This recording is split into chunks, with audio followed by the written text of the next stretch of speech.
Muy buenos días, mi nombre es Gilberto Díaz Pérez, soy perfusionista clínico.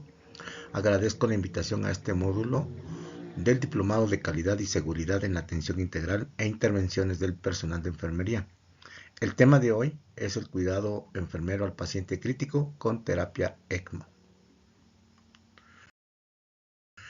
Los objetivos de aprendizaje que estaremos llevando a cabo son conocer los principios fundamentales de la terapia ECMO y sus aplicaciones en cuidados críticos, identificar los cuidados enfermeros específicos para un paciente en ECMO, aprender a prevenir y manejar las complicaciones asociadas a ECMO, desarrollar habilidades de comunicación y apoyo emocional en el contexto de la terapia intensiva y comprender el proceso del retiro de la terapia ECMO y del papel del enfermero en su éxito.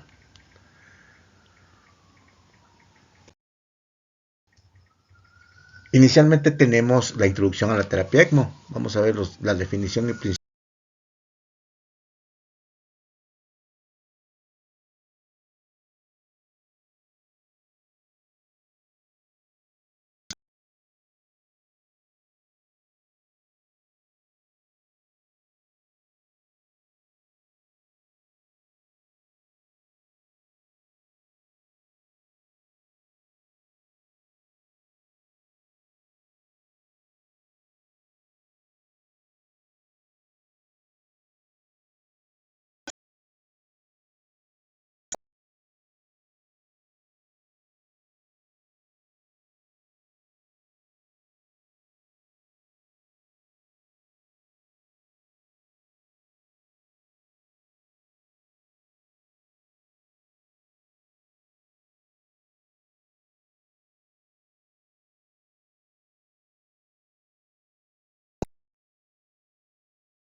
y obviamente la función cardíaca está preservada. Ahí lo único que tenemos que hacer es vigilar nuestra membrana oxigenadora, darle el aporte, un FiO2, se le administra un suministro de gases frescos y se le titula un barrido, un gas de barrido de CO2. ¿Sí? La membrana obviamente proporciona un intercambio gaseoso. Un ECMO veno-venoso, hagan de cuenta que suple la función pulmonar. Esta membrana oxigenadora hace ese proceso difusivo de intercambio gaseoso entre oxígeno y dióxido de carbono, ¿sí? Y pues prácticamente el corazón, que no está afectado en este ámbito, hace circular la sangre hacia todos los demás tejidos según la fisiología normal, ¿sí? Sí proporciona flujo, pero el flujo es necesario para poder hacerlo pasar a través de la membrana oxigenadora. A diferencia del ECMO venoarterial, este es utilizado cuando hay una falla cardíaca, ¿sí? Se utiliza para proporcionar la oxigenación hacia todos los tejidos y va a proporcionar o va a suplir las funciones de bomba del corazón, ¿sí? Nosotros tenemos un efecto de bomba en el corazón, diástole y sístole, y es ahí donde entra este concepto de ECMO. Aunque el flujo que proporciona el ECMO no es pulsátil, ¿por qué? Porque lo sacamos, hay una bomba, es una centrífuga que proporciona un flujo lineal, un flujo laminar, no es pulsátil, pero sí llega a todos los órganos del cuerpo. Bien, dentro de las indicaciones y contraindicaciones para un ECMO venoarterial tenemos en las indicaciones en un bypass cardiopulmonar prolongado con síndrome de bajo gasto cardíaco. ¿Esto qué quiere decir? Bueno, muchas veces los pacientes que son sometidos a cirugía cardíaca tienen un tiempo de bypass cardiopulmonar o de circulación extracorpórea muy prolongado que generan un síndrome vasopléjico con el paciente y es muy difícil sacarlo del bypass cardiopulmonar. ¿Y qué es lo que se hace? Pues implantarle un ECMO esperando que ese corazón se recupere, que pase ese aturdimiento que lleva consigo por el proceso quirúrgico y que se recupere el corazón. También con miocarditis fulminante, que puede ser bacteriana o viral, con hipertensión pulmonar, con insuficiencia cardíaca, principalmente derecha, con hay embolia pulmonar, con compromiso hemodinámico, en ECPR, y esto prácticamente en paro cardíaco, ¿no? Con una RCP asistida y presenciada. Prácticamente también con envenenamiento, con sobredosis de algunas sustancias, pacientes con alguna miocardía por inducción por sepsis, también cuando se puede colocar el ECMO para puente hacia una decisión, ¿sí? Hacia otros dispositivos, y como hay incapacidad para salir de la derivación cardiopulmonar que les decía en un principio, ¿no? Y obviamente con un choque séptico, o sea, principalmente vasodilatador grave. ¿Qué contraindicaciones se presentan aquí? Pues obviamente cuando nosotros estamos conscientes de que el paciente va a sangrar o tiene una hemorragia, principalmente intracerebral aguda, pues eso es contraindicación porque pues finalmente sabemos que estos pacientes no van a evolucionar, no van a tener una buena evolución. Cuando hay incapacidad para hacer frente a una anticoagulación limitada, hay pacientes que hacen resistencia a la heparina y otros pacientes que hacen algo que se llama trombocitopenia inducida por heparina. Tenemos que cambiar de anticoagulante. Es muy importante saber que en este proceso de terapias extracorpóreas, todas las terapias extracorpóreas deben estar sometidas a un proceso de anticoagulación, ¿sí? Entonces, y obviamente la edad avanzada, pacientes mayores de 65 años, aunque este criterio de esta contraindicación es una contraindicación relativa. ¿Y por qué lo digo que es relativa? Porque, bueno, miren, pudiera ser que hubiera un paciente de más de 65 años, pero no es lo mismo un paciente con 65 años que ha sido deportista toda su vida, un estilo de vida saludable, ¿sí? Que un paciente mayor de 65 años con obesidad mórbida, con sedentarismo, con vicios sociales, ¿verdad? Y que obviamente pues hay una marcada diferencia en estos dos pacientes. Entonces, básicamente ahí es donde no se lleva a cabo, o más bien se limita la terapia, es una contraindicación. Como les digo, es relativa por el tipo de paciente. Y bien, las contraindicaciones en este caso, para ECMO veno venoso. Perdón, aquí dice ECMO VA, pero es veno venoso. Una disculpa por la redacción. En síndrome de distrés respiratorio en neumonías, tanto bacterianas como virales, como en este caso la pandemia que vivimos, neumonía típica, síndrome de aspiración, principalmente meconio, con pacientes eh, neonatos con alguna malformación congénita, hemorragia pulmonar, enfermedades vasculares del colágeno, igual un síndrome de distrés respiratorio confuso pulmonar, posgrave o posttrauma, o un paciente a punto de ahogarse, una insuficiencia respiratoria en el trasplante pulmonar, o con pacientes con fístulas broncopleurales y fugas de aire pulmonar, y con un manejo complejo de las vías respiratorias. ¿Qué contraindicaciones tenemos para estos pacientes? Pues casi las mismas que tenemos en el ECMO veno arterial. Hemorragia intracerebral, incapacidad para hacer frente a la anticoagulación, que ya hemos visto, fallo orgánico múltiple. Muchas veces estos pacientes en ECMO veno venoso es una terapia que dura más de 15 días. A partir de los 15 días de estar sometido el paciente a terapia ECMO es cuando nosotros tenemos que ver hacia dónde vamos a ir con este paciente. En verdad, si vamos a ir a un puente de recuperación, vamos a ir como puente a terapia destino o vamos a someterlo como a un puente a trasplante. Entonces ahí es donde nosotros tenemos que ver que debido a la prolongada terapia que tienen estos pacientes, desarrollan falla orgánica múltiple y muchas veces la misma terapia resulta ser fútil para ellos, ¿sí? Y obviamente que otra de las contraindicaciones es que los pacientes estén sometidos a una ventilación mecánica convencional por más de 7 días, ¿no? Entre 7 y 10 días. Ya lo habíamos comentado en edad avanzada, pero pues esto es prácticamente relativo. Enfermedades persistentes que limiten la vida, como pudieran ser algún proceso cancerígeno, o que prácticamente la terapia no vaya a funcionar con el paciente, que el paciente tenga una falla que realmente es irreversible. Bien, pero en realidad, ¿cómo vamos a preparar el ECMO? El ECMO pues tiene componentes, ¿verdad? Es un sistema, es un circuito compuesto por cánulas, por una bomba centrífuga, por un oxigenador, por un sistema de monitoreo. Hay que llevar a cabo un proceso de canulación, hay principios básicos en la canulación y la posición, dependiendo el abordaje que haga el cirujano o el médico que vaya a colocar las cánulas del paciente. Y obviamente, pues como cualquier acceso vascular, requiere de cuidados. ¿Cuidados para qué? Para prevenir las infecciones y evitar y más bien manejar las complicaciones que se presenten. También este circuito pues requiere un monitoreo y ajustes del sistema conforme se vayan presentando la terapia, ¿verdad? Porque la terapia no es monótona de alguna manera, es una terapia muy dinámica que día a día estamos haciendo cambios, ya sea cambio en los flujos, cambio en la proporción de oxígeno, en la proporción del gas de barrido, estamos haciendo cambios en la anticoagulación, estamos haciendo, inclusive cuando movilizamos al paciente tenemos que estar muy pendientes. ¿Por qué? Porque tenemos que estar ahí presentes para evitar alguna complicación. En sí, ¿qué metas perseguimos con el ECMO? Pues mantener una adecuada perfusión tisular, que ese es el objetivo, principalmente en ECMO veno arterial. ¿Para qué? Para que permita recuperar en un corto plazo, pues, esa insuficiencia. En el ECMO veno arterial, pues, la insuficiencia cardiopulmonar.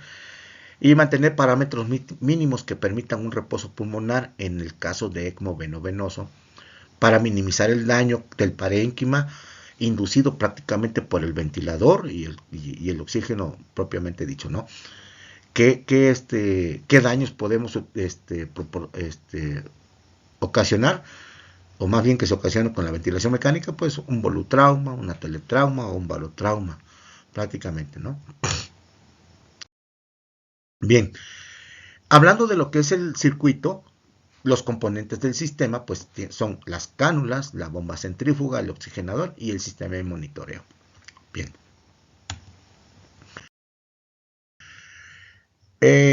El circuito debe proporcionar una adecuada plataforma circulatoria para el soporte mecánico de pacientes con función cardíaca o pulmonar comprometida. El diseño debe ser dependiendo del paciente. O sea, ¿a qué me refiero con esto? Hay ECMO veno arterial y veno venoso tanto para pacientes adultos, pediátricos y neonatales. Entonces, los circuitos van a estar modificados de acuerdo al peso, talla y edad del paciente. Hay circuitos para pacientes adultos y hay circuitos para pacientes pediátricos y neonatales, ¿no? Estos están diseñados para permitir el transporte y la movilidad del paciente. Están diseñados también para que se permitan unas terapias adicionales dentro del mismo circuito. No sé si ustedes hayan tenido alguna experiencia de observar una terapia ECMO, pero una terapia ECMO, pues normal, lo que es casi algo cotidiano que se pudiera observar es que en las 72 horas o menos se le instaure una terapia de reemplazo renal continua. Entonces vamos a ver por ahí una máquina de diversas marcas que hay en el mercado conectadas al circuito del ECMO. Esto va a permitir proporcionar una terapia de reemplazo sin necesidad de tener otro acceso vascular. Del mismo circuito tomamos el flujo para estas terapias adicionales. Igual podemos instaurar algunas columnas citoabsorbentes y estos circuitos tienen recubrimientos. ¿Qué quiere decir esto? Que son biocompatibles.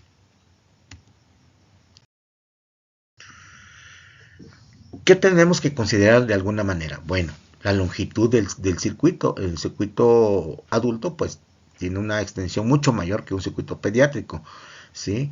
El diámetro y la longitud de los tubos que van a contribuir a la resistencia al flujo, y el logro del flujo deseado va a depender del acceso vascular, del diámetro y del tubo, o sea, de la cánula, y del diámetro de la tubería. Esto que quería decir.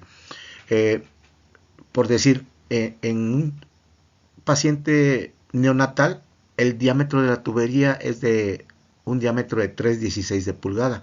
Esto nos permite flujos hasta de 1,2 litros por minuto.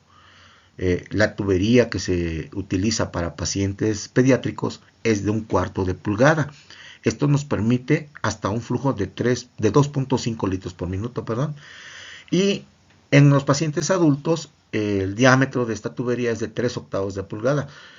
Este diámetro nos permite hasta 5 litros por minuto. En teoría, nos puede dar más porque inclusive hay membranas que soportan hasta 7 litros de flujo, 7 litros por minuto. Aquí tenemos un esquema prácticamente de lo que es un circuito ECMO. Podemos observar a grosso modo los componentes del circuito, ¿sí? ¿Y a qué voy con esto? Vean ustedes, aquí en esta parte tenemos el acceso, un acceso vascular que viene y hacia una bomba. Esta bomba genera un efecto de succión. Esta bomba es eléctrica, gira a revoluciones por minuto y genera un efecto de succión. Al generar un efecto de succión, genera también una presión. Y la presión que se genera desde el sitio del acceso vascular hacia la bomba es una presión negativa. Posteriormente tenemos que esta misma bomba impulsa este flujo sanguíneo hacia la membrana oxigenadora. Y de esta bomba a la membrana tenemos una presión también. Y también de la membrana hacia el paciente en su retorno también genera otra presión. Y muchas veces esto es lo que nosotros monitorizamos en un circuito ECMO. Una presión de extracción, una presión que está antes de la membrana, que se llama presión premembrana, y una presión que está posterior a la membrana, se le llama presión postmembrana. Adicionalmente a esto, aquí vemos un mezclador de gases, que es por medio del cual vamos a nosotros a suministrar los gases frescos hacia la membrana. Y vamos a depender, la función de un ECMO venoso la vamos a llevar a cabo titulando los gases frescos en este mezclador de gases, en este blender. ¿Sí? Iniciamos siempre con un FiO2 al 100%. Y el gas de barrido, a mí en lo personal, a mí me gusta iniciar con 1 litro de gas de barrido previo a una gasometría antes de meternos a ECMO para saber cuánto es el contenido de CO2, en dado caso que tengamos a implantar un ECMO veno-venoso. Y ahí poco a poco vamos titulando ese barrido de CO2. Posteriormente, en un ECMO veno-arterial, no me voy a ir tanto por la titulación de los gases frescos. ¿Por qué? Porque el paciente no tiene una afección respiratoria. En un ECMO veno-arterial lo implantamos para suplir la función cardíaca. Entonces, yo me voy a fijar más bien en el flujo que va a estar determinado por las revoluciones por minuto de esta bomba, ¿sí? Y obviamente es al cual yo voy a ir titulando ese flujo. ¿Por qué? Porque si tengo que tener un flujo objetivo, porque si no tengo un flujo objetivo, voy a entrar en competencia con la válvula aórtica, ¿sí? Y eso puede generarle problemas al paciente. Por otro lado, si ustedes se dan cuenta, aquí tenemos algo que dice termómetro calefactor. Esto prácticamente es algo que tenemos que cuidar con el paciente, porque nosotros tenemos un flujo aproximadamente, en un paciente de 70 kilos, un flujo entre 4.5 y 5 litros por minuto. Entonces imagínense, aquí tenemos cerca de 670 mililitros de gasto fuera del cuerpo. Si nosotros seguimos, si nosotros no ponemos un sistema de temperatura, pues el paciente le va a pasar, ¿qué le va a pasar? Lo vamos a inducir a una hipotermia, ¿verdad? Que no nos gustaría, ¿sí? Entonces por eso se coloca un calentador también, ¿sí? Y en todo este circuito, también lo que nosotros tenemos que vigilar es la anticoagulación. Ya sea ECMO veno-venoso o ECMO veno-arterial, el paciente tiene que estar anticoagulado. De manera personal, yo lo que hago es colocar la infusión del anticoagulante, que en este caso nosotros utilizamos heparina no fraccionada. Lo que yo utilizo es ponerla directo a la membrana. ¿Por qué? Porque con eso eficientizo la vida útil de la membrana, ¿sí? Y ya sea que sea un ECMO veno-arterial o un ECMO veno-venoso, de esta manera yo eficientizo la membrana. Bien.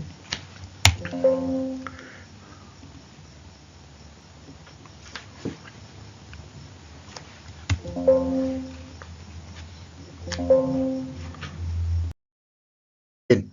Veamos ahora las consolas, las tecnologías que tenemos para trabajar con el ECMO. En el mercado existen diferentes marcas, diferentes diseños, ¿sí? Que nos van a dar diferente flujo. Por decir, en la primera imagen de izquierda a derecha, ustedes observan un CardioGel. Este CardioGel nos da un flujo hasta de 7 litros. Tenemos membrana para 7 litros con este dispositivo. A continuación, ustedes van a observar, así no se ve muy bien, pero es una consola Sorin. Una consola con Sorin nos da hasta 5 litros de flujo. Igual, la siguiente, la que ven con la membrana en color azul, es la Rotaflow 2. Es de la marca Getinge, igual que CardioGel, son de la misma empresa.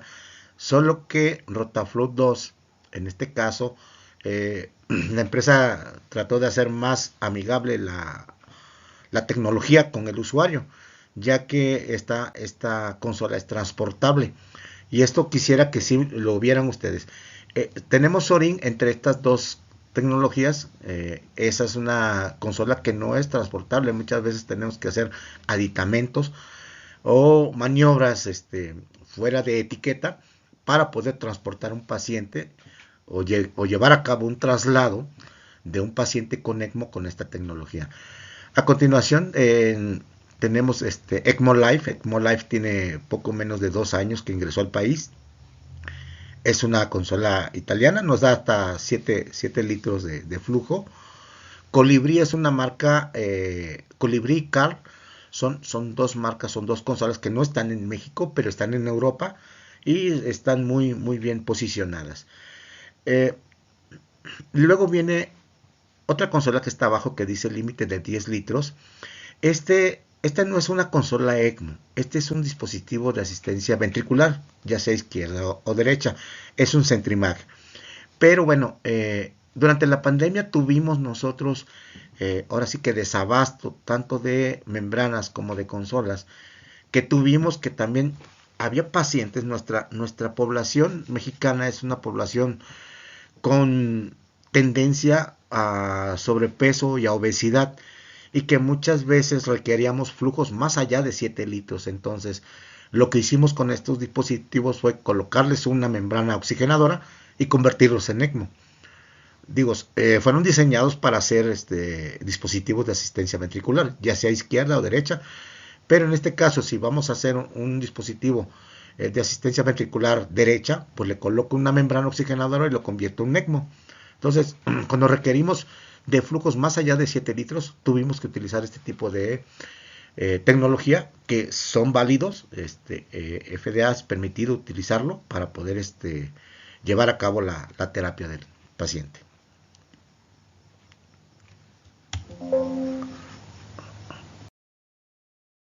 Bien, hablemos ahora de la membrana. La membrana oxigenadora debe requerir ciertas características.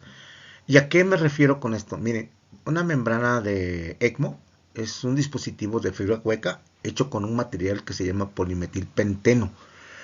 A diferencia de los oxigenadores que se utilizan en cirugía cardíaca, en un principio, cuando se iniciaron los primeros ECMOs, se utilizaban oxigenadores de cirugía cardíaca.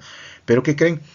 Estos oxigenadores que no eran de polimetilpenteno, ¿sí?, proporcionaban una complicación que era fuga de plasma. Ustedes ven en la imagen inferior, ese es un ECMO colocado con un oxigenador de circulación extracorpórea. Estos oxigenadores están validados para 6 horas de tratamiento nada más. Un ECMO dura muchos días, entonces una membrana de circulación extracorpórea sometida a grandes tiempos de trabajo, a la larga proporciona, o más bien genera, una fuga de plasma, y eso es una complicación porque pueden proporcionar un proceso infeccioso al paciente. ¿Cómo debe de ser una membrana para ECMO? La membrana debe tener una adecuada difusión de gas a través de la misma, que reduzca el riesgo relacionado con la fuga de plasma que les comentaba, tener facilidad y rapidez en su cebado, que sean pocos mililitros de cebado. Son membranas hidrofóbicas, manejan un gradiente de presión bajo, permiten el empleo por más de 15 días, que tenga disponibilidad de los tamaños tanto para pacientes adultos, pediátricos, neonatales, ¿sí? Pediátricos, hay membranas que tienen capacidad de flujo de 200 mililitros hasta 2.8 litros, inclusive hasta 3 litros, y en un adulto de 5 a 7 litros, y podemos llevarlo hasta 10 litros con otros dispositivos también. Las membranas lo soportan. Ahora, ¿qué pasa cuando tenemos pacientes que están extremadamente obesos y requerimos alta concentración, alto flujo, pero no tanto por el peso del paciente, sino por la cantidad de oxígeno que se tiene que manejar?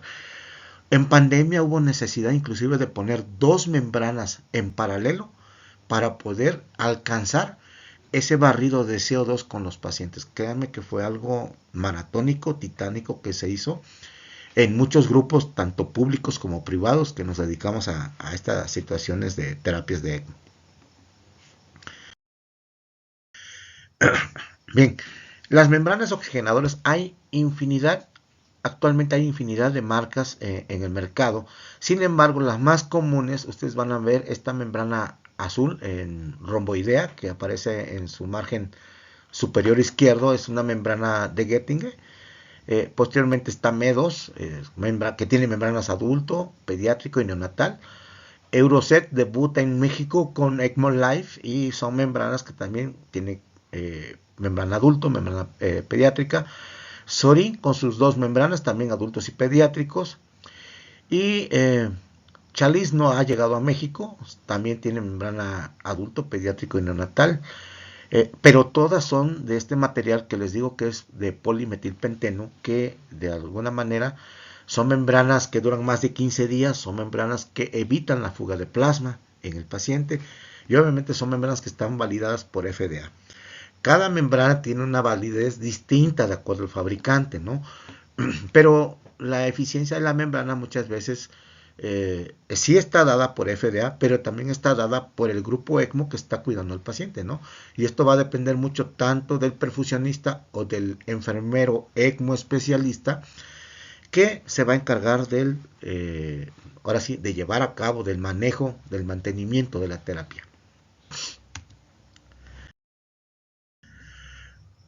Bien, la selección de cánulas y en el circuito. Bien, la selección va a depender ya sea del diagnóstico, si va a ser para un ECMO veno venoso, un ECMO veno arterial, la edad, el peso, la talla, qué flujos sanguíneos vamos a manejar con el paciente, qué tipo de ECMO vamos a instalar, si va a ser veno venoso o veno arterial, como les decía en un principio, eh, qué, qué, qué interacciones voy a utilizar con el equipo de trabajo. Un ECMO no se implanta no más porque llegue el cirujano, ya el solito va a poner el ECMO, no. Se necesita un equipo interdisciplinario, debe estar un intensivista, un médico intensivista, un cirujano. Si es cirujano cardiovascular, mucho mejor.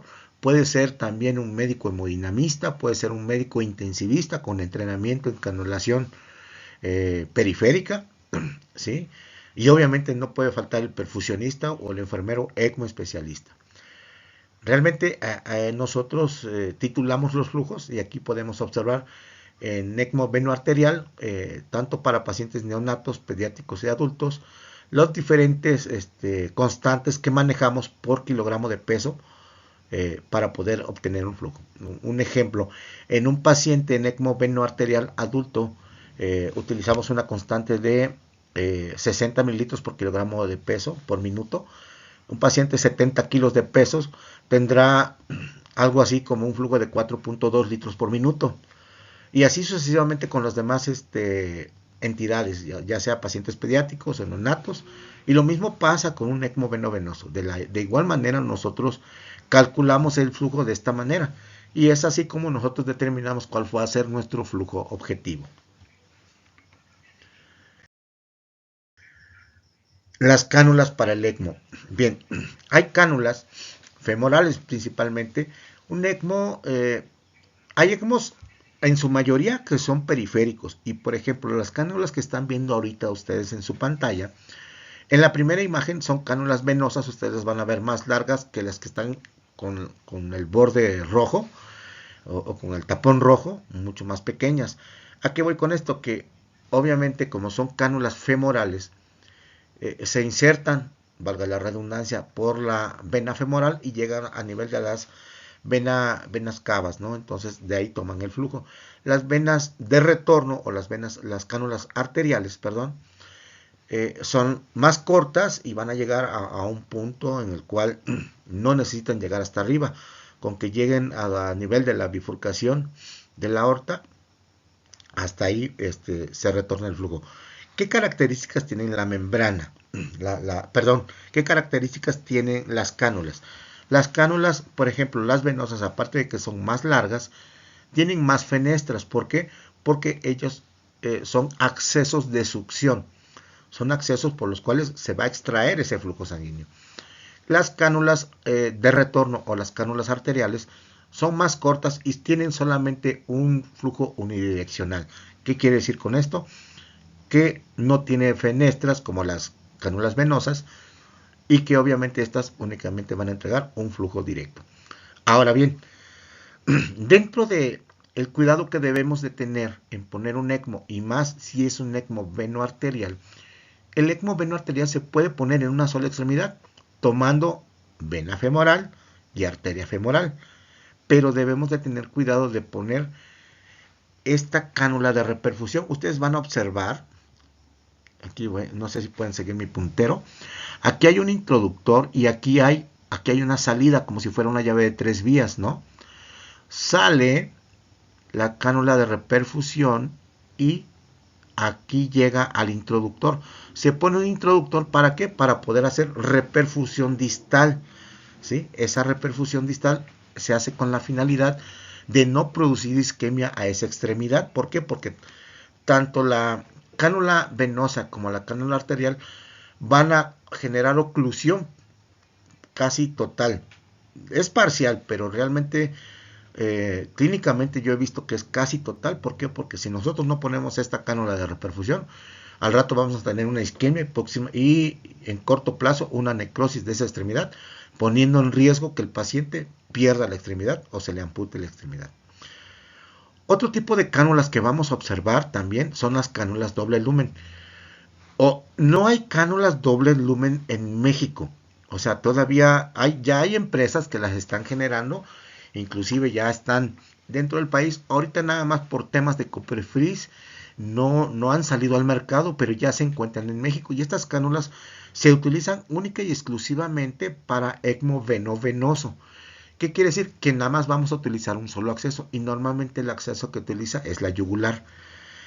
Entra el yugular hasta las venas cavas, a las venas cavas y retorna por otro lumen, y este lumen debe ir dirigido prácticamente hacia la válvula tricúspide con la finalidad de no generar un fenómeno que se llama recirculación. ¿Qué es la recirculación? La recirculación es que se tome parte del mismo flujo que estamos retornando y hagamos un círculo vicioso y no estemos apoyando o proporcionando una terapia completa. Entonces, a eso me refiero cuando digo que debemos de dirigir este flujo hacia la válvula tricúspide con la finalidad de evitar la recirculación de la terapia.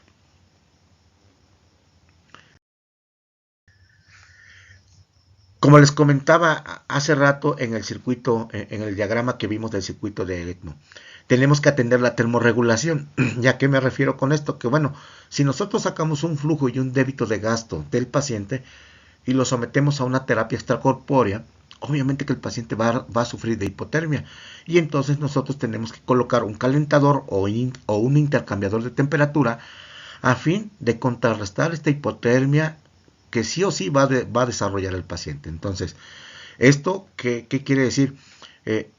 Los accesos de las membranas son diferentes. Ustedes están viendo en la primera imagen, en la membrana, el acceso de las mangueras del calentador. Y los calentadores son, como ven aquí en la parte superior, ese calentador azul que ven ustedes, únicamente caliente. Tiene un rango de temperatura entre 32 a 42 grados. Entonces, no enfría al paciente, nada más lo calienta. Sin embargo, el otro dispositivo que ven ustedes que parece como si fuera una lavadora, este que ven en color metálico, este sí es un intercambiador de temperatura. ¿Qué quiere decir? Que por algún proceso el paciente puede llegar a generar fiebre. Yo puedo programar ese dispositivo a que me baje la temperatura del paciente, a bajar la temperatura del agua que circula, porque lo que circula en estos calentadores es agua estéril nada más. Entonces, por convección, al momento de hacer circular esa agua a través de la membrana, proporciona esa termorregulación de la temperatura del paciente. Bien, ¿cómo funciona el ECMO? Ok, en el ECMO venoarterial y veno-venoso. El ECMO veno-venoso, que es la primera imagen que ustedes ven, extraemos de un acceso vascular, en color azul, vemos sangre venosa, la hacemos pasar por el ECMO, que es la membrana oxigenadora. Aquí por medio del flujo de gases hacemos el intercambio, se hace por un proceso difusivo, intercambio de CO2 por dióxido de carbono. Perdón, oxígeno por dióxido de carbono. Entonces ya una vez que se hizo ese intercambio, sigue el flujo de retorno al paciente con sangre ya oxigenada. ¿Cuál es el punto de funcionamiento de un ECMO veno-venoso? Prácticamente la membrana oxigenadora y el suministro de gases frescos, ¿sí? Para poder barrer ese CO2. En un ECMO venoarterial, lo único que saco es un flujo sanguíneo venoso, lo paso por el ECMO, por efecto de bomba, se hace per se ese intercambio de gases, pero también se retorna. Y lo que mayormente voy a controlar aquí va a ser el flujo. No voy a poner, entre comillas, mucha atención en el intercambio de gases. ¿Por qué? Porque en un ECMO venoarterial la función pulmonar no está comprometida. ¿Ok?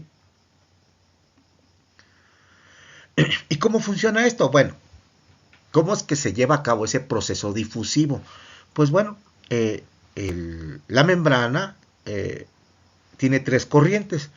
Una, el flujo sanguíneo que originada por la bomba. Dos, el flujo de gases medicinales de oxígeno y gas de barrido o de aire para hacer ese proceso de gas de barrido. Y el tercer flujo que es el de el agua caliente por medio del cual en este proceso de convección va a calentarse el agua. Entonces vean en esta imagen cómo los capilares, la membrana es así como unos capilares, hay un flujo laminar que no es pulsátil, hay un flujo el flujo de gases y obviamente donde también hay flujo de agua a través de la membrana, que no está en contacto. Esta agua, a pesar de que está estéril y todo, no está en contacto directo con el flujo sanguíneo. Es un proceso convectivo por medio del cual se regula la temperatura, ¿sí? No es un proceso de contacto directo. Y bueno, aquí tienen de una manera más esquemática cómo se lleva a cabo ese flujo, ¿no? Con los capilares de la membrana. Y bueno, la función del oxigenador prácticamente ya lo acabamos de describir de esa manera. Llega el flujo, se oxigena, se calienta y retorna prácticamente al paciente. Y estas son las direcciones de los flujos, tanto el flujo sanguíneo como del agua caliente, como de los gases medicinales, de los gases frescos. Bien, ahora, entre todo esto, pues tenemos que estar inmersos en el cuidado directo del paciente, ¿no? El paciente debe tener un monitoreo integral con una vigilancia hemodinámica, como es la presión arterial, la frecuencia cardíaca, la saturación de oxígeno, el monitoreo de los signos vitales, de los signos de hipoxemia, de los signos de acidosis o de alcalosis que se pudieran presentar. Tenemos que estar monitoreando también y manejando la sedación, la medicación que tenga el paciente, tanto de la anticoagulación como el proceso de sedación y analgesia, ¿no? ¿Por qué? Porque, pues, por ejemplo, en un paciente que tengan los tiempos prolongados, pues tenemos que disminuir la infusión de heparina que estamos utilizando como anticoagulante, ¿verdad? O si el paciente tenemos que empezar a despertarlo, que normalmente ocurre también con los venos arteriales, pero mayormente ocurre con los venovenosos. En el paciente es mejor tener un ECMO despierto, con el paciente despierto. ¿Por qué razón? Porque con un paciente despierto podemos ya iniciar algo que llevamos a cabo que se llama rehabilitación temprana en ECMO, ¿sí? Y no está por demás decir los cuidados tanto de la piel como de lesiones que puede tener el paciente. ¿Por qué? Porque imagínense la instalación de esas cánulas en los accesos vasculares. Son cánulas muy grandes, ¿no? O sea, tienen un diámetro de 3 octavos en pacientes adultos. Entonces, obviamente el paciente va a sangrar. Y es esperado que sangre un paciente del sitio de inserción de las cánulas. Pero el paciente a lo mejor sangra por las primeras 6, 12, 24 horas. Pero no es normal que el paciente esté sangrando por más de 24, más de 48, más de 72 horas. ¿Qué es lo que pasa aquí cuando se presentan estas situaciones? Nosotros nos reservamos el derecho de iniciar la anticoagulación con el paciente. Entonces sí tenemos que tener mucho cuidado con esto. ¿Por qué? Porque esto podemos ocasionar complicaciones al paciente si no lo observamos, si no estamos pendientes de la anticoagulación, de los tiempos, ¿sí? Y también de las lesiones. Es natural, y aquí hay algo que muchas veces en un principio se decía, que un paciente con ECMO no se debería de movilizar. No, al contrario, un paciente con ECMO es cuando la movilización, y más si es temprana, es mejor para el paciente. ¿Por qué? Porque sabemos que el paciente va a estar sometido a muchos días de terapia, y tenerlos en una sola posición, pues ustedes mejores que yo saben las lesiones que se presentan en este proceso, ¿sí? Puede tener úlceras por presión, sangrado, flictemas. Hay que observar también la perfusión, y más las perfusiones distales de las extremidades, ¿no? Del paciente. Tenemos que monitorear a nuestro paciente desde el punto de vista neurológico también para poder determinar cómo andamos a nivel cerebral, ¿verdad? Que no vayamos a ocasionar una hemorragia masiva, ¿sí? Bien, y en este contexto del monitoreo clínico del paciente, pues, como les decía, pues hay que vigilar las situaciones hemodinámicas, como pues, su frecuencia cardíaca, presión arterial, presión sistólica, presión diastólica, presión arterial media, que es muy común en las terapias intensivas. Pacientes con ECMO veno arterial, colocar un catéter de termodilución para poder medir gasto cardíaco, el índice cardíaco, las resistencias vasculares, las presiones de la arteria pulmonar, ¿sí? Las resistencias y la saturación venosa. También dentro de este monitoreo entra lo que es esas presiones que les decía yo en el circuito del ECMO, unas presiones de extracción, una presión que sale de la que está antes de la membrana y una presión que está después de la membrana, ¿sí? Y le llamamos así, presión de extracción, presión premembrana y presión postmembrana. En el argot de los perfusionistas, en el argot del ECMO, ya los identificamos nosotros como decir P1, P2 y P3, donde P1 siempre va a ser negativa y P2 y P3 van a ser positivas. Y de estas dos positivas, la presión premembrana o presión 2 va a ser mayor que la presión postmembrana o presión 3. Y bien, aquí de una manera esquemática vemos la presión 1, que es negativa, o presión de extracción, ¿sí? Cómo sale del acceso vascular hacia la bomba. De la bomba hacia el oxigenador, que es la presión 2, y la presión 3 del oxigenador de retorno al paciente. ¿Y para qué nos sirve nosotros conocer estas presiones? Pues bueno, pues una presión de succión va a ser negativa y me va a servir que entre más negativa puede ser que el paciente presente complicaciones. ¿Qué tipo de complicaciones? Bueno, pudiera ser que el paciente esté atravesando por un proceso hipovolémico y la bomba esté generando mayor presión, mayor esfuerzo por compensar ese flujo que yo le estoy dando, ¿sí? Y al tener hipovolemia, estas presiones negativas se van a hacer cada vez más negativas. Al hacerse más negativas y generar más revoluciones para ese flujo, podemos ocasionar hemólisis. Otra manera otro dato que nos da una presión negativa extremadamente alta es cuando por algún movimiento que le hagamos al paciente, ya sea que le tengamos que cambiar la ropa de cama, ya ven ustedes que lo ponemos en decúbito lateral, lo movemos muy cautelosamente. En ese proceso las cánulas pueden adorsarse a la pared del vaso y eso genera también incremento de las presiones de extracción o las presiones negativas. Entonces, ¿qué es lo que tenemos que hacer aquí? No es que el paciente tenga hipovolemia ni nada por el estilo. En este caso lo que tenemos que hacer es disminuir las revoluciones que tenemos la bomba para que puedan despegarse del vaso y posteriormente retornar al flujo previo o al flujo objetivo. Las presiones premembrana y postmembrana únicamente nos van a servir para determinar si la membrana está funcional o está en riesgo de fallar esa membrana. ¿Y por qué lo digo? Porque un aumento de la presión premembrana o presión 2 me habla de que hay una obstrucción en la membrana, que algo está pasando, ¿sí? Que está generando una resistencia en esa membrana. Y eso quiere decir que mi membrana a lo mejor puede tener coágulos o está saturada esa membrana, ¿sí? Y si yo tengo una presión postmembrana incrementada, aquí me habla, sí, de una obstrucción, pero en este caso ya no es ni de la bomba ni de la membrana.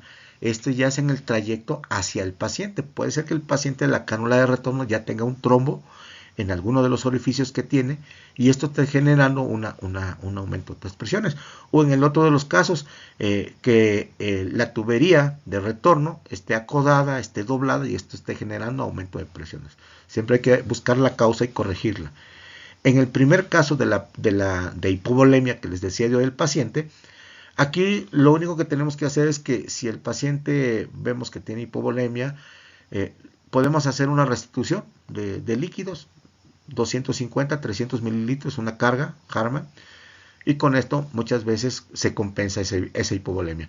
Obviamente tenemos que ver el balance para poder determinar si impacta esa carga de líquida que nosotros suministramos al paciente con el balance diario, ¿no? Del paciente, en sus ingresos y egresos prácticamente, ¿no?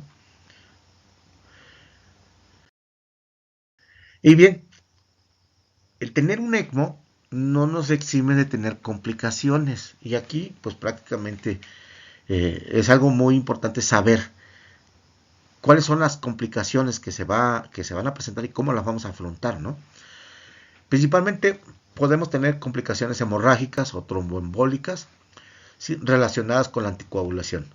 Se forman trombos en el circuito del ECMO y hay que monitorear estos signos, como yo les decía, o sea, si se incrementan las presiones, ya sea presión premembrana o postmembrana, nos está hablando de una obstrucción. A lo mejor es una obstrucción mecánica, como les decía, puede tener el circuito, puede estar acodado, puede estar doblado, y finalmente eso es lo que está incrementando las presiones. Pero si en un momento dado nuestro circuito se encuentra libre de acodaduras o de dobleces, algo así por el estilo, estamos hablando de que entonces ya sea que la membrana tenga coágulos o que exista una obstrucción en la cánula o con el paciente, ¿sí? Puede también haber complicaciones con la disfunción del circuito, ¿no? Y hay que resolverlos. Puede ser que inclusive todas las consolas que les comentaba anteriormente, todas tienen una batería de respaldo por espacio mínimo de 90 minutos. Pero ¿qué es lo que pasa? Muchas veces trasladamos el paciente de un servicio a otro o de un hospital a otro y se nos olvida conectar la bomba a la consola. ¿Y qué es lo que sucede? Que nos quedamos sin energía eléctrica.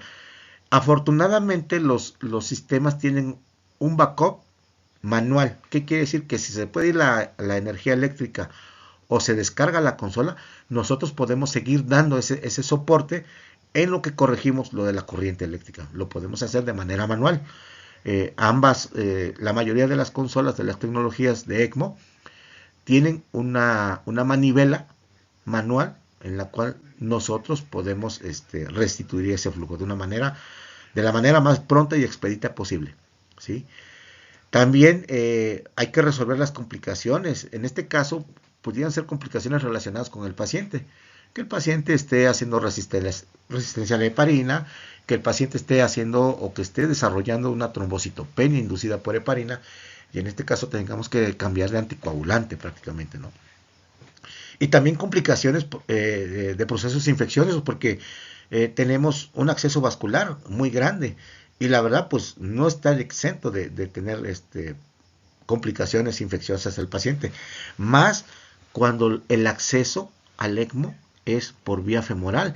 Tenemos muy cerca la región inguinal y el área genital de nuestros pacientes, entonces con mayor razón tenemos que estar muy pendientes de procesos infecciosos, muy pendientes de hacer curaciones de manera secuencial que nos permita tener un acceso limpio, libre de gérmenes patógenos prácticamente. Y bueno, ¿qué complicaciones tenemos en el ECMO? Pues como les decía, puede haber trombosis, puede haber embolismo aéreo, puede haber falla de la membrana oxigenadora, falla de la bomba centrífuga, ruptura de la tubería y en un proceso un poquito más drástico, una decanulación accidental. ¿En qué consiste cada una de ellas?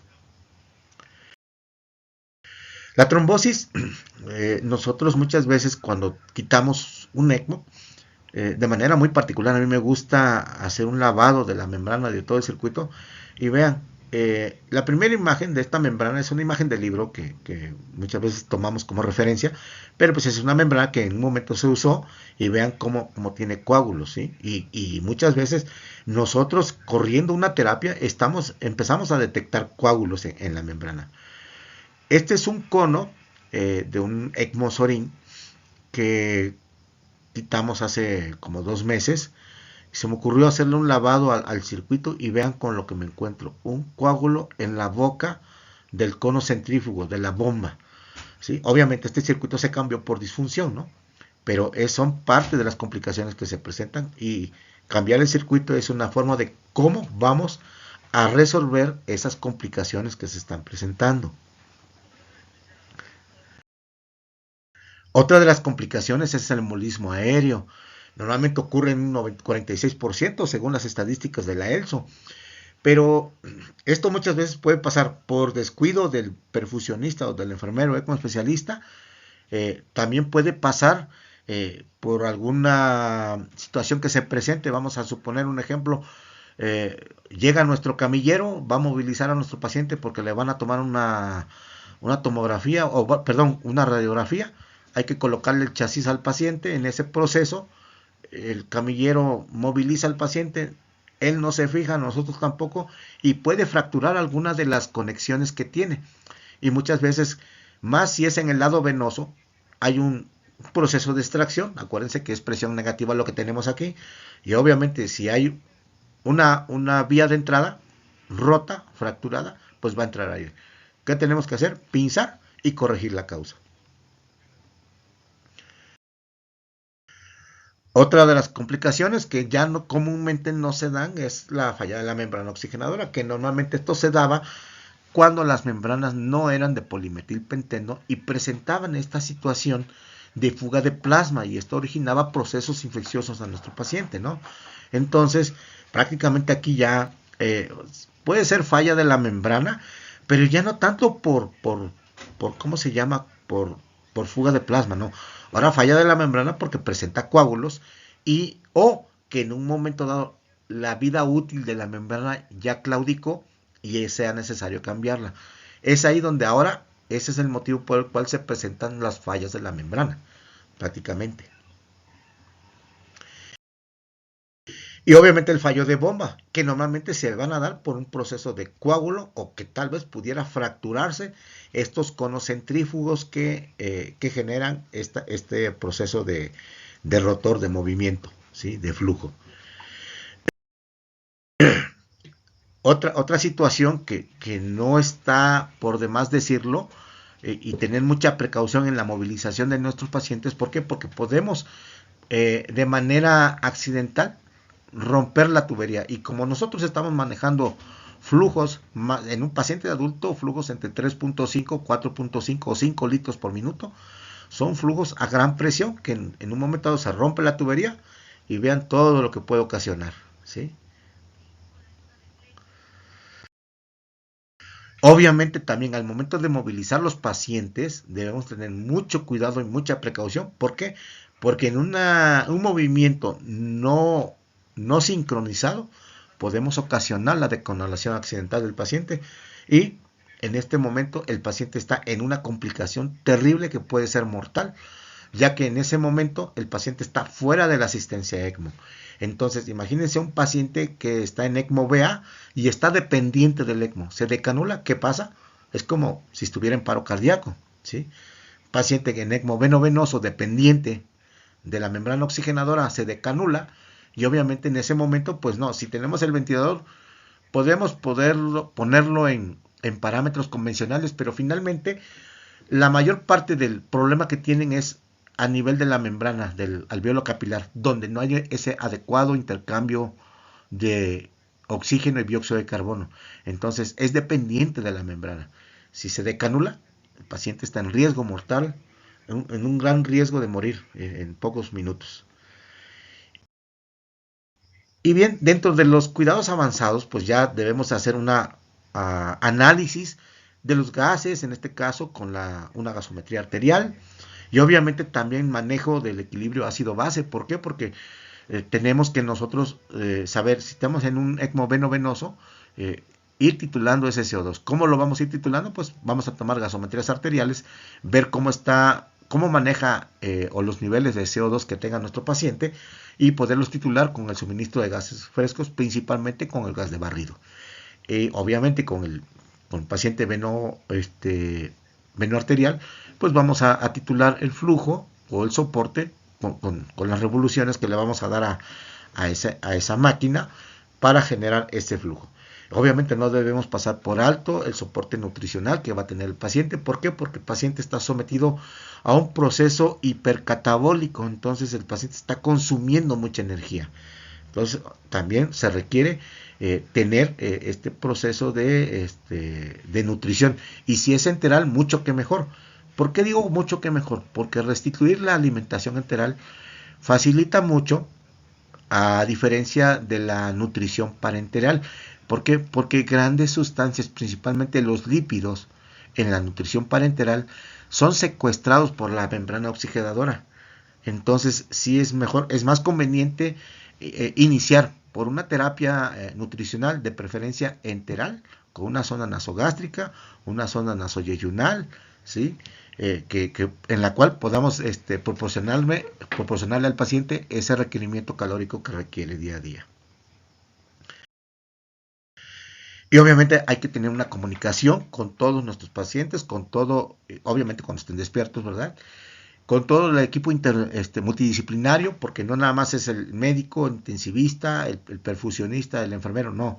Viene rayos X, trabajo social, viene también servicios de hemodinamia, el propio servicio de nuestros compañeros camilleros, también colaboradores, grandes colaboradores que nos facilitan mucho el movimiento de nuestros pacientes y obviamente tener esta comunicación efectiva al interior del equipo. Eso es garantía de llevar una terapia ECMO al éxito.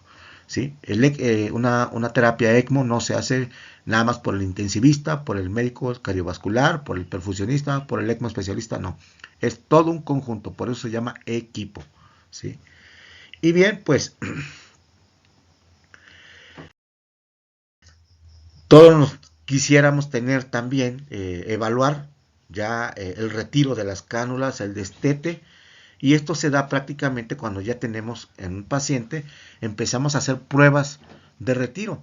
En un paciente que en un ECMO venoarterial lo que hacemos es disminuir el flujo del ECMO y ver si el flujo del paciente, el corazón empieza ya a restituir ese flujo, a restituir esa demanda que requiere nuestro paciente.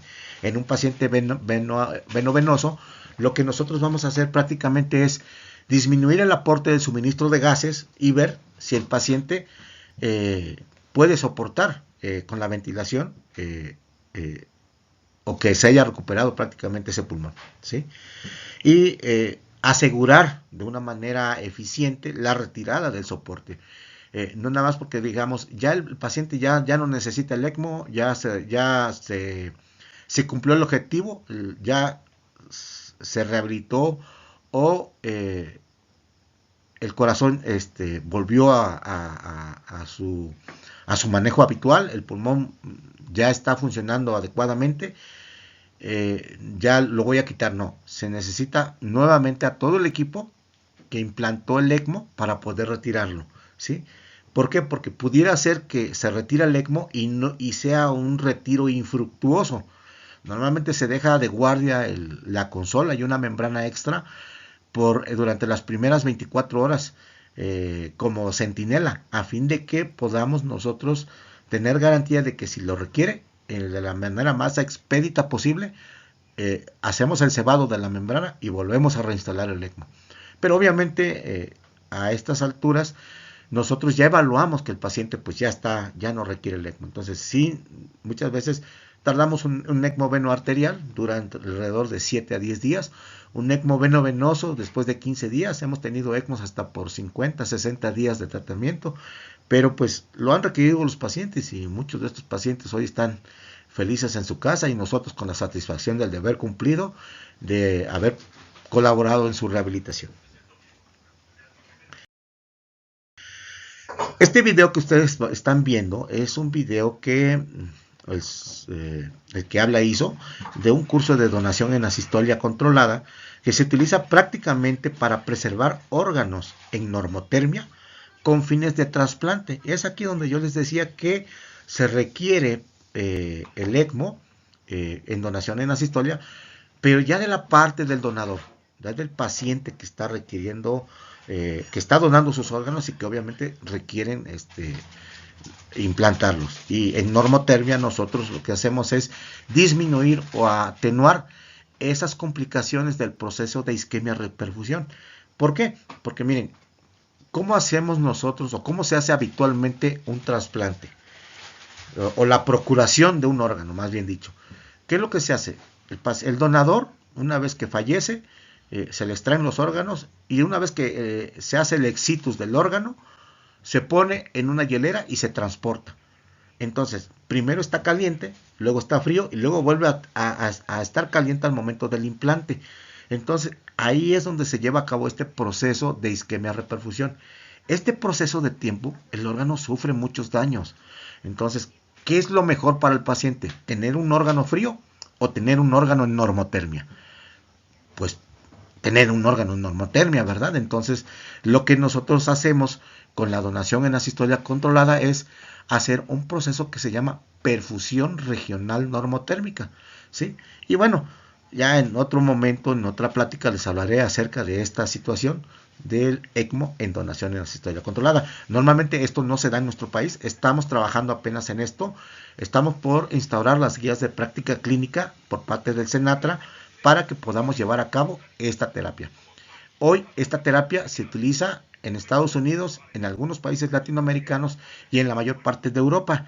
Realmente, pues, este es un curso que yo, sin ser presuntivo, les comento, fui a realizar en marzo pasado a Madrid, en España, y pues me traje estas vivencias para poder compartirlas con ustedes y que vean que tenemos ámbito de aplicación, mucho ámbito de aplicación en la terapia ECMO.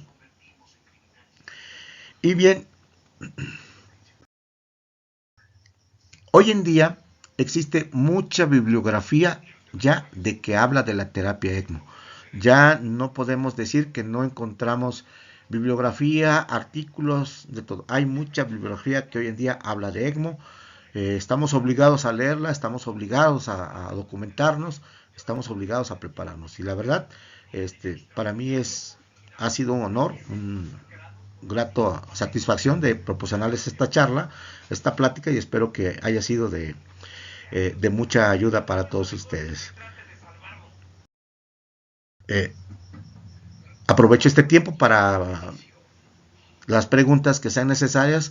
No estoy físicamente impartiendo con ustedes la charla. Es una charla que ya está pregrabada, pero tienen mis contactos, los organizadores tienen mis contactos